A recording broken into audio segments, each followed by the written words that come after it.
In this video, we are going to show you how to take lesion samples to test for bacteria and viruses that are causing quality issues to your crocodilian skins. Swabs can also be used to determine what the commensal or normal beneficial bacteria are on your skin to compare with infected skin so you know what needs balancing.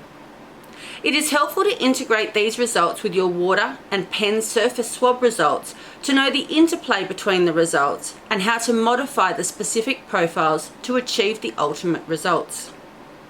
The type of sampling is going to depend on the type of lesion that it is. So we are going to talk through 3 different strategies in this video. Feel free to email us photos of the types of lesions you need sampled and we can discuss the best sampling approach. The assumption is that these samples will be submitted for genetic testing, so they can be shipped at room temperature. Or, if the samples are to be batched, they need to be frozen before shipping at a later date. Always remember to take a photo of the lesion to be sampled before taking the sample. Photos both on and off the light table are helpful to assist staff in interpreting lab results. Label the photos with the sample ID and email the photos along with the completed submission paperwork to the lab prior to submission. The first method involves taking a sample of the lesion itself.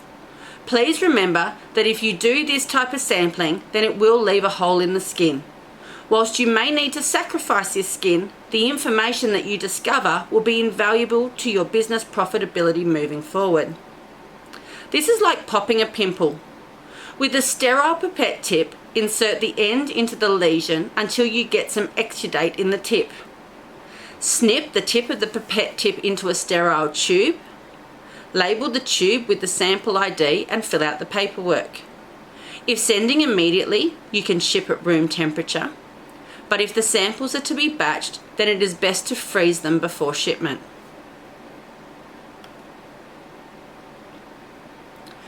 The second method involves taking a biopsy or section of the lesion.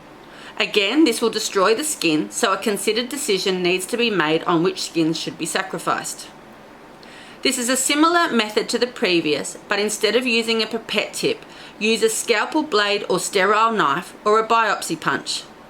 Here we will demonstrate using a scalpel blade. Once the lesion is identified, cut out the sample, again remembering that skins can be slippery, so ensure you cut on a surface with some traction as well as cutting away from your body. Once the section has been cut, slide the section into a sterile tube. Label the tube with the sample ID and fill out the paperwork. As these samples will contain skin which can decompose, they need to be frozen and shipped frozen. They will also require CITES permits if shipping internationally, which adds considerable time and expense. So consider the necessity to sample like this and consider the alternatives. The final strategy is to swab the skin. This is the most relevant for surface-based skin lesions. Open the packaging with gloves on. Without touching the stem of the swab, swab the area using a twisting motion. Then carefully replace the swab inside the tube, trying not to touch the sides of the tube. Label the tube with the sample ID and fill out the paperwork. If sending immediately, ship at room temperature. But if samples are to be batched, then it is best to freeze until shipment. Sampling packs can be ordered from the Centre for Crocodile Research. Just get in touch with us. And if you need any further information, please don't hesitate to contact us.